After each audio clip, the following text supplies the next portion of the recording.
startup universe, and that is in Fatafat mode. Now, let's get you an insight and a perspective on what's happening in the startup ecosystem in the country. Because clearly, in recent times, you've had Jio getting gung-ho about their acquisitions, their plans to either invest into startups or buy startups outright. And today, we have the other big player within the telecom industry. We're talking about Airtel, and the management is joining us. Adarsh Nair is the Chief Product Officer at Bharti Airtel and also the Chief of Airtel Startup Accelerator Program.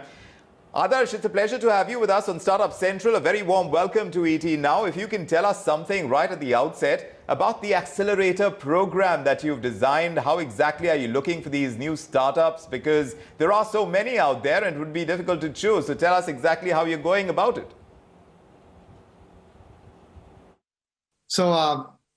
Hi everybody, Adarsh Nair.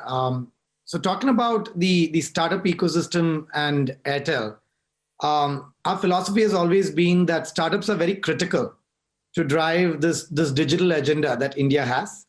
And about 2 years ago, we created a program just for what I would call pre-Series A startups in India. It's called the Startup Accelerator.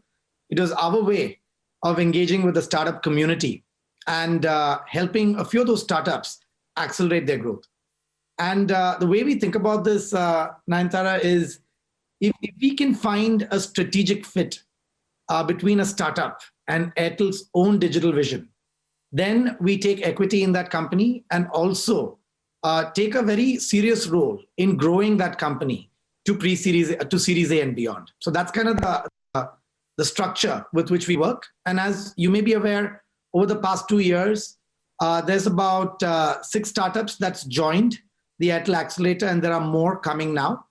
And I'm happy to talk about these startups more on this call. Certainly. Thanks for giving us, at least at the outset, what you're planning to do. But tell us, Adarsh, does it have to fit in with Airtel synergy? Is that what the plan is, and also your priorities? If the ones that are already listed by the promoters of the company, whether it's in payments or in edtech, you've already done cloud. So tell us about the immediate priorities in terms of the accelerator program and what you're looking for. That's a great question. So let me talk about 2 ways to think about it. Over the last many years, Airtel has been consistently working on platformatizing our core strengths. So when you think about AWS and cloud, Amazon platformatized the cloud infrastructure, and that's what they call AWS. So in a very similar fashion, Airtel has been platformatizing its core strengths, which happens to be data, distribution, payments, and the network itself. So these are things that we have to do anyway to run our business. And as you can see, Airtel has been getting stronger and stronger every quarter. And a good part of that goes back to this platformatization effort. So when we see a startup that can leverage these platforms and then scale, that becomes a natural fit to the accelerator. So that's part A.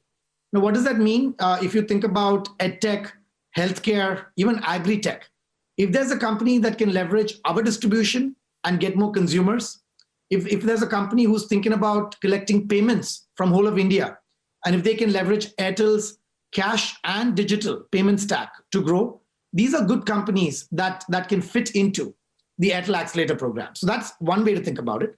The other way to think about it, and there's a classic example of that, if there's a strategic product that Airtel is building, and there is a startup that can contribute to the growth of that strategic product, that is yet again another reason why we would bring a company into the accelerator. And today, just a few hours ago, we announced a cloud communications platform, an omni-channel cloud communications platform called Airtel IQ. And 2 of our accelerator companies are great fits to sit on top of the platform and grow further. And they happen to be VoiceZen, who's in conversational AI, and Vebio, that is an AI-based cloud telephony player. So that would be the second angle by which we would invest in a startup. Hope that helps, Nayantara.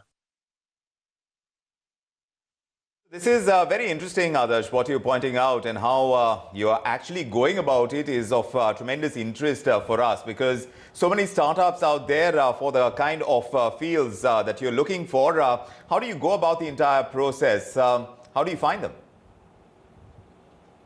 Absolutely. So see, when we think about startups, ours is a very what's the best way to say it? It's an organically run program.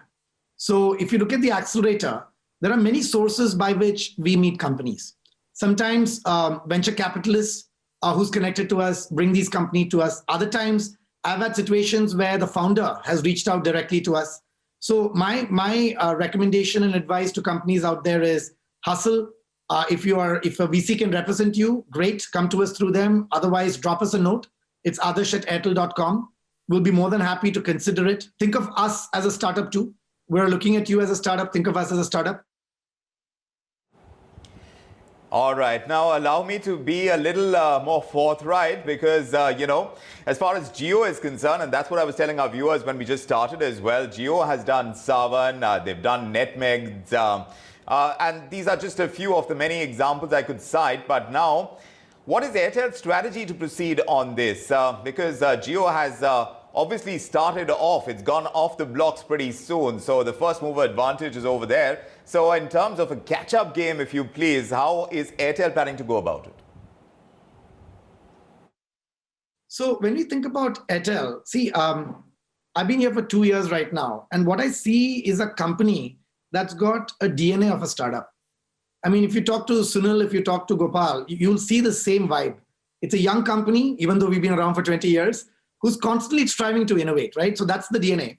So when we think about what is our approach for the future, I mean, I want to really say, if you listen to some of our more recent, even quarterly earnings report, we talk about this idea about 4 core strengths that Airtel has. And this goes back to distribution, data, payments, and network.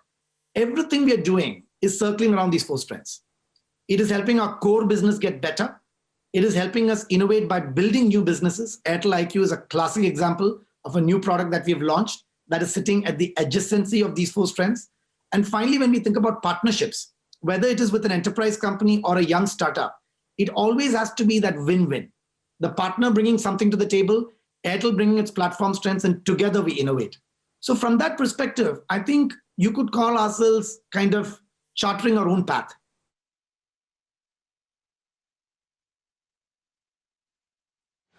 All right, Adarsh, this is all, as far as work is concerned, there is so much to be done by way of identifying these businesses. But there is another way of being able to do this, and that is the acquisitions. Jio has been buying startups, the Mujals have been doing it, and already the Tatas are in talks to buy big basket as well. What are your plans as far as acquisitions of startups are concerned? Yes, so I think the answer to that is simple. Today, as you can see, we have shared a bunch of news in the market about our own products and our investment in startups. So that's a strategy that is here to stay. In terms of larger scale buyouts and such, as we evolve our strategy, if there is such a fit where there is a big market that we want to tackle and there is a company that's a perfect fit for us, we will explore both the buy and the partner tracks. And I don't think this has ever been a question mark for Airtel. We've always taken the right decision based on what is the need in the market. So to answer your question, if there is such a strategic partner where a buyout would make more sense than a strategic stake, we will absolutely be comfortable doing that. But it all has to be backed on sound business logic and a very clear vision of what is this market that we want to take on. Huge market when it comes to payments, and that's where Airtel may have been lagging behind a little bit. In October, we've seen 1 billion transactions take place. So what are Airtel's plans on payments going ahead? Fair enough. So listen, payments is a very big ambition for us. People may not be aware, but Airtel today, along with Airtel Payments Bank, we're a very strong player in the payments market. And when you think about payments within Airtel terms, we don't differentiate between online and offline. There is 1 million connected stores today within Airtel's network where you can collect cash. In addition, almost 55% of Airtel's consumer base pays us online today. And these are 2 very significant assets if you look at it. Our ability to collect cash online and our ability to collect cash offline, right? We're bringing all of this together to support scaling payments at Airtel. And what does that mean? Number one, you can think about it as leveraging these payments to grow our own core, whether it is the mobility business, the DTH business, the broadband business. How can we basically facilitate payments to go more smoothly? We're going to learn from that. taking that experience, how can we then lend this power of payments to other businesses to help drive their transactions? And I'll give you an early test we ran. Almost 2 years ago, we partnered with HDFC, packaged their life insurance into a prepaid bundle, and we took it to market. This was 2 years ago. We sold 35,000 insurances a day. That was a run rate.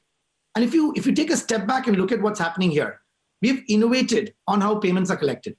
Right within that prepaid buy, there is actually an HDFC digital insurance that is placed. And that's actually, for me, innovation, because consumers know how to do a prepaid recharge. And we are now riding on that pipe to collect payments for a digital product. This philosophy is now being extended within Airtel.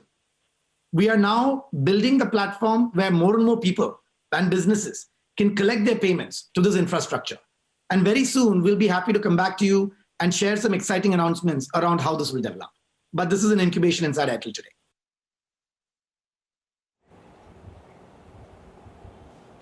Adarsh Nair, it's such a pleasure talking to you. I wish we had more time, but we're out of time on this interview. But of course, we will keep connected and see exactly where the accelerator program is going and what the future of fintech is looking over at Airtel. For the moment, a very quick break, after which we talk about women's power when it comes to esports. That's coming up right after. Just stay with us.